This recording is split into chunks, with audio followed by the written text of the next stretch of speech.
और आइए आपको लिए चलते हैं राजधानी दिल्ली, जहां पर आज बड़ी बैठक की जा रही है। गृहमंत्री अमित शाह की अध्यक्षता में ये बड़ी बैठक हो रही है। अमरनाथ यात्रा के लिए ये बड़ी बैठक की जा रही है, क्योंकि देखिए एक तरफ चारधाम यात्रा जो अब संपन्न होने की कगार पर है, दूसरी तरफ अब अमरनाथ यात्रा जो अब शुरू होने वाली है, उससे पहले ये हाई लेवल की मीटिंग आज हो रही है। High level meeting Amit Shah की अध्यक्षता में हो रही है। किस तरह से सुचारू तरीके से अमरनाथ यात्रा को संपन्न कराया जाए, तैयारियां क्या हैं, क्या प्रशासन ने पुख्ता बंदोबस्त यहां पर किए हैं, किस तरह से लोग दर्शन करके लौटेंगे, ये हर एक पहलू के ऊपर आज बारीकी से चर्चा की जा रही है। क्योंकि आपको बता देते हैं कि आतंकवादियों की तरफ से अभी अयोध्या के अंदर राम मंदिर को उड़ाने की जो धमकी भरा ऑडियो सोशल मीडिया पर वायरल हुआ है, एक तरफ ये भी चिंता है, दूसरी तरफ हर बार देखा जाता है कि जब भी अमरनाथ यात्रा कराई जाती है उससे पहले एक बड़ी बैठक होती है, क्योंकि ये महत्वपूर्ण यात्रा जिसमें दूर दराज से लोग जत्थों के साथ आगे बढ़ते हैं और एक टाइम पीरियड में ये यात्रा संपन्न करानी होती है। तो अब अमरनाथ यात्रा के शुरू होने से पहले ये हाई लेवल की मीटिंग गृहमंत्री अमित शाह की अध्यक्षता में शुरू हो चुकी है।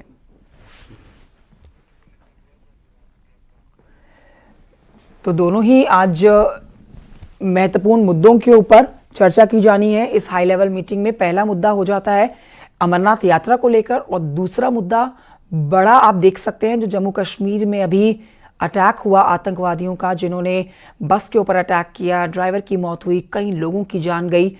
कठुआ में भी आपने देखा जहां पर आतंकवादियों में एक आतंकवादी को ढेर किया गया सुरक्षा बलों की तरफ से और कॉम्बिंग ऑपरेशन चलाया गया आतंकवादियों को धर दबोचने के लिए। तो इस तरह की गतिविधियों को ध्यान में रखते हुए ये बहुत ही महत्वपूर्ण आज की बैठक होने जा रही है, रविवार का दिन, और बेहद महत्वपूर्ण ये बैठक जो शुरू हो चुकी है। तस्वीरें भी आपको दिखा रहे हैं। अमरनाथ यात्रा को लेकर चर्चा तो होनी है, लेकिन देश की सुरक्षा को लेकर बेहद महत्वपूर्ण मीटिंग शुरू हो गई है। और आइए आगे बढ़ते हैं, कुछ और खबरें आप तक पहुंचाते हैं। आज ग्रेटर नोएडा से एक बड़ी खबर सामने आई, जहां पर 4 पुलिसकर्मी सस्पेंड किए गए हैं। सूरजपुर कस्बा चौकी इंचार्ज सस्पेंड हुए हैं। चौकी इंचार्ज समेत 4 पुलिसकर्मी सस्पेंड कर दिए गए हैं।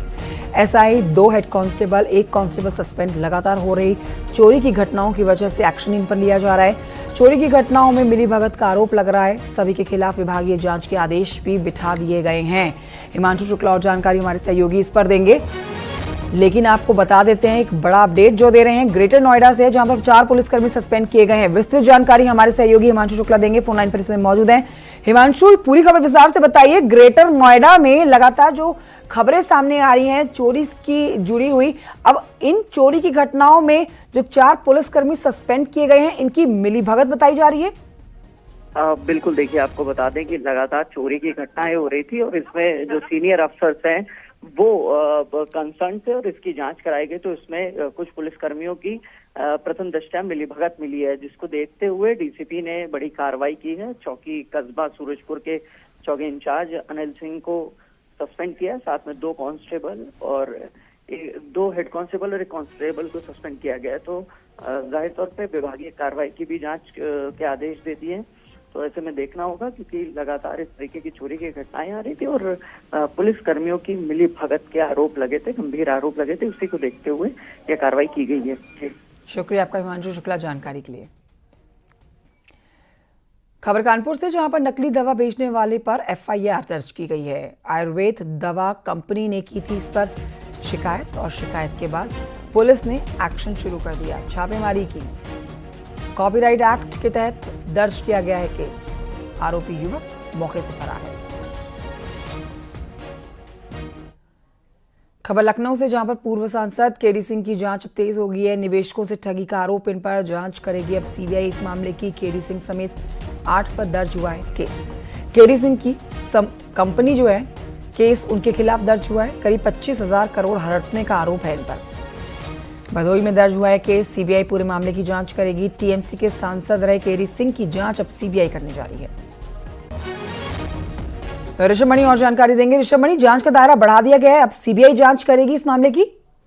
जी बिल्कुल, देखिए केडी सिंह जो कि तृणमूल कांग्रेस से राज्यसभा सांसद रह चुके हैं, इनकी और इनकी कंपनी के खिलाफ पहले से ही देश के अलग अलग शहरों में एफआईआर दर्ज हैं। अब एक मामले की जांच सीबीआई को ट्रांसफर कर दी गई है, जो 2020 में भदोही में दर्ज हुआ था। इनकी जो कंपनी है अल्केमिस्ट इंफ्रारियल लिमिटेड, अल्केमिस्ट टाउनशिप, इस कंपनी के जरिए इनके ऊपर आरोप है कि निवेशकों के हजारों करोड़ रुपए, करीब 25,000 करोड़ रुपए हड़पे गए हैं। लिहाजा भदोही में दर्ज मामले की जांच अब सीबीआई को दे दी गई है।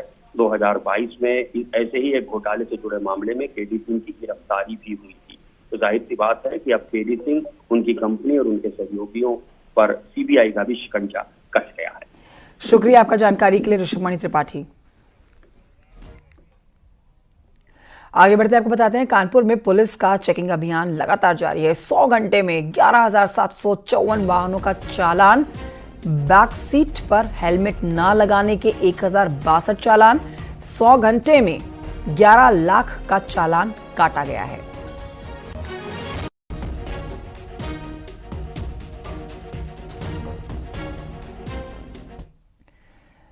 खबर पहाड़ से उत्तराखंड की बात करते हुए आपको बता देते हैं, रुद्रप्रयाग में हुए हादसे में झांसी की रहने वाली आकांक्षा की भी मौत हो गई है। वहीं दूसरी युवती नमिता गंभीर रूप से घायल हुई है। रुद्रप्रयाग में जो हादसा हुआ है, सड़क हादसा जिसमें 14 लोगों की जान गई, उसमें यूपी के लोग भी इस गाड़ी में सवार थे। हादसे में घायल नमिता झांसी के प्रेम नगर के दिलदार नगर कॉलोनी की रहने वाली हैं और मौजूदा समय में दिल्ली में रह रही हैं।